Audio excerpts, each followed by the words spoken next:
राजनीति की बिसात में कब कौन सा मोहरा चल दिया जाए ये कहना मुश्किल है।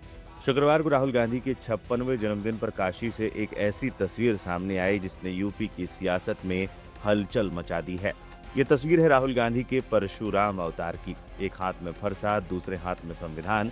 आखिर कांग्रेस का ये सनातनी संदेश क्या गुल खिलाएगा? काशी के पवित्र गंगा में राहुल गांधी की तस्वीर का दुग्धाभिषेक करते कांग्रेस कार्यकर्ता महज जन्मदिन नहीं मना रहे बल्कि एक बड़ा सियासी संदेश देने की नींव रख रहे हैं। राहुल गांधी के अवतार कोई इत्तेफाक नहीं बल्कि एक सोची समझी रणनीति का हिस्सा लगता है। परशुराम अवतार के जरिए कांग्रेस ने एक साथ दो बड़े मोर्चों को साधने की कोशिश की। एक हाथ में फरसा है जो अन्याय के खिलाफ संघर्ष का प्रतीक है। भगवान परशुराम को न्याय का पर्याय माना जाता है और इसी के प्रतीक के जरिए कांग्रेस ने बीजेपी सरकार के खिलाफ अन्याय के विरुद्ध संघर्ष का नारा बुलंद किया है। राहुल जी को जन्मदिन की बधाई हो, बधाई हो, बधाई हो। जी, मेरा नाम अधिवक्ता विकास सिंह, जिला अध्यक्ष युवा कांग्रेस वाराणसी। विकास जी, आज राहुल गांधी जी का जन्मदिन जी, किस तरह से खास आप लोगों ने मनाया?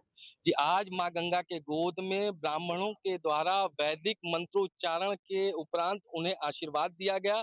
उनके 56वें जन्मदिन के शुभ अवसर पर हम लोग बाबा भोलेनाथ, माँ अन्नपूर्णा, माँ गंगा से यह कामना करते हैं कि वो दीर्घायु हो, वो स्वस्थ हो और इसी तरीके से आम जनमानस की आवाज बनकर वो जिस तरीके से हमारा नेतृत्व कर रहे हैं वो करते रहें। जो आप लोगों ने तस्वीर ली थी, जी, उसमें परशुराम जो भगवान है, जी। उनके स्वरूप में उनको दिखाया है। इसमें क्या भाव रहा आपको? देखिए, ये हमारे भाव है अपने नेता के प्रति। जिस तरीके से बाबा परशुराम जी ने इस धरती से राक्षसों को, अधर्मियों को, अत्याचारियों को मुक्त कराया था, उसी तरीके से जो सत्ता में बैठे अधर्मी हैं, जो सत्ता में बैठे दुराचारी हैं, जो सत्ता में बैठे लोकतंत्र के विरोधी हैं, संविधान के विरोधी हैं, उनको उनकी विरोध करते हैं, उनको मजबूती से उन आम जनमानस की आवाज बनते हैं। इसलिए मैं भी चाहता हूँ बाबा भोलेनाथ, माँ अन्नपूर्णा, माँ गंगा उनको असीम कृपा दे, असीम ताकत दे कि आम जनमानस की आवाज बनकर इसी तरीके से वो हम लोगों की आवाज बुलंद करें और आगामी चुनाव में वो प्रधानमंत्री बन के हम लोगों के साथ सामने आए। कुछ लोग आपत्ति भी इस पर कर सकते हैं, आपको भी मालूम है कि ये हमारा भाव है, ये लोकतांत्रिक देश है, इसमें अपनी बात, अपने भाव को, अपने प्रेम को रखने का अधिकार है। मेरा भाव अपने नेता के प्रति था, वो हम लोगों ने किया। तस्वीर का दूसरा पहलू और भी अहम है। राहुल गांधी का दूसरा हाथ, वहां संविधान के प्रति थामे राहुल गांधी एक संदेश दे रहे हैं कि वो दलितों, पिछड़ों और वंचितों और शोषितों के हक की लड़ाई लड़ रहे हैं। सामाजिक न्याय, जातिगत जनगणना और आरक्षण के मुद्दे पर राहुल की मुखरता अब उनके परशुराम अवतार में भी साफ झलक रही है। यानी एक तरफ सनातन धर्म का गौरव और दूसरी तरफ अम्बेडकरवादी संविधान की शक्ति। कांग्रेस ने सर्वसमावेशी छवि पेश करने का बड़ा दांव खेला है। अब सवाल उठता है कि ये सब क्यों? जवाब छिपा है यूपी के जातीय समीकरण में। उत्तर प्रदेश में ब्राह्मणों की आबादी लगभग 10% है जो पारंपरिक रूप से बीजेपी की ओर झुकाव रखते हैं। पिछले कुछ समय से ब्राह्मण समुदाय की कथित नाराजगी को भांपते हुए कांग्रेस इस वर्ग को वापस अपनी ओर खींचने की जुगत में है। लेकिन कांग्रेस केवल ब्राह्मणों तक सीमित नहीं रहना चाहती। राज्य में ओबीसी 42 से 43% और दलित 21% मतदाताओं की भारी संख्या को देखते हुए राहुल संविधान वाला हाथ इन वर्गों के लिए एक बड़ा सियासी संकेत है। मामले पर बीजेपी की तरफ से भी तीखी प्रतिक्रियाएं सामने आ रही हैं।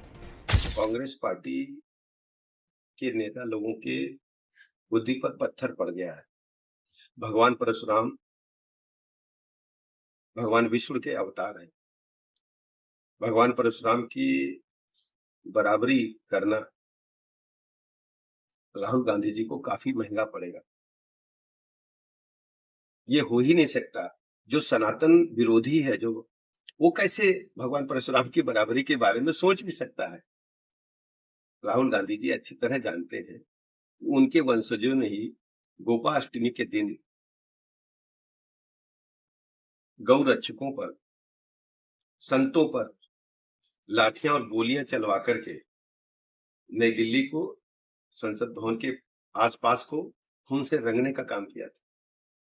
और इन्हीं के वंशजों ने, इन्हीं के सरकार ने भगवान राम को काल्पनिक माना था और इन्हीं के लोगों ने सनातन संस्कृति को कभी स्वीकार नहीं किया।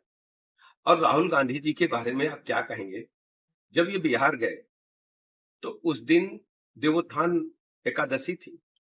उस दिन जाकर के तालाब में कूद गए, मछलियां मारने लगे। राहुल गांधी जी, कृपया अपने बारे में आत्ममंथन करिए। कि आप हमेशा सनातन संस्कृति को चोट पहुंचाते रहे हैं और कैसे भगवान परशुराम की बराबरी कर सकते हैं। भगवान परशुराम इस दुनिया को, सनातन संस्कृति को स्थापित ही नहीं किया है, उन्होंने न्याय दिलाने का काम किया है। और आपके पास इस प्रकार का कहीं कोई उदाहरण या वाकया नहीं है कि सनातन धर्म के साथ आप कभी खड़े हो। आपने तुष्टीकरण की पॉलिटिक्स की है।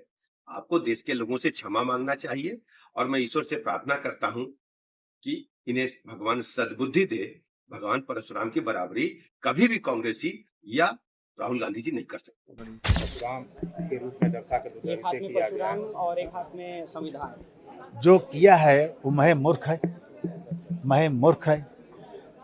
परशुराम जी पूजनीय है, परशुराम जी पूजनीय है। उस पूजनीय आदमी के जिस मूर्खता ने किया है वो महे मूर्ख है।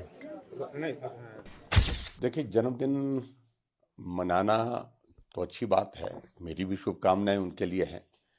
लेकिन मैं हैरान हूँ इस बात को लेकर के, जब मैं देख रहा था कि भगवान का अवतार करके उनको जो है जिस प्रकार से उनकी अभिषेक किया जा रहा है दूध से, और हाथ में फरसा, एक हाथ में कॉन्स्टिट्यूशन की जो किताब जो है वो दी है, तो समझ में नहीं आ रही है कि आखिरकार भगवान का रूप एक व्यक्ति को देना, एक मनुष्य को देना, और खास तौर से जिस तरह से प्रोजेक्शन उन सारी चीजों के माध्यम से दे रहे हैं, एक तरफ से फरसा दे रहे हैं, एक तरफ से संविधान की किताब दे रहे हैं, संदेश ही बड़ा स्पष्ट नहीं है, क्लैरिटी नहीं है, कंफ्यूजन है। नेता भी कंफ्यूज्ड अपने आप में है ही है वो, लेकिन उनके जो समर्थक हैं जो इस सारी चीज को कर रहे हैं वो भी मुझे लगता है कि कंफ्यूज है, आखिरकार संदेश क्या देना चाहते हैं। मनुष्य है, भगवान का रूप वो नहीं हो सकते हैं, इस बात को उनको समझना चाहिए।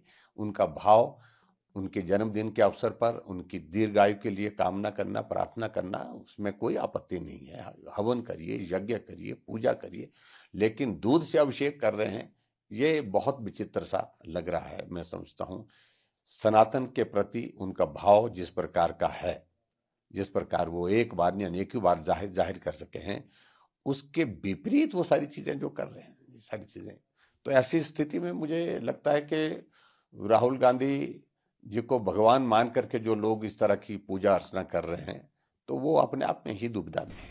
राजनीतिक जानकारों का मानना है कि हिंदुत्व के पिच पर बीजेपी के सामने कांग्रेस ने सनातनी और सर्वसमावेशी राहुल गांधी की छवि पेश कर एक नया संतुलन बनाने की कोशिश की है। क्या ये प्रयोग उत्तर प्रदेश के आगामी विधानसभा चुनाव में कांग्रेस की किस्मत बदलेगा?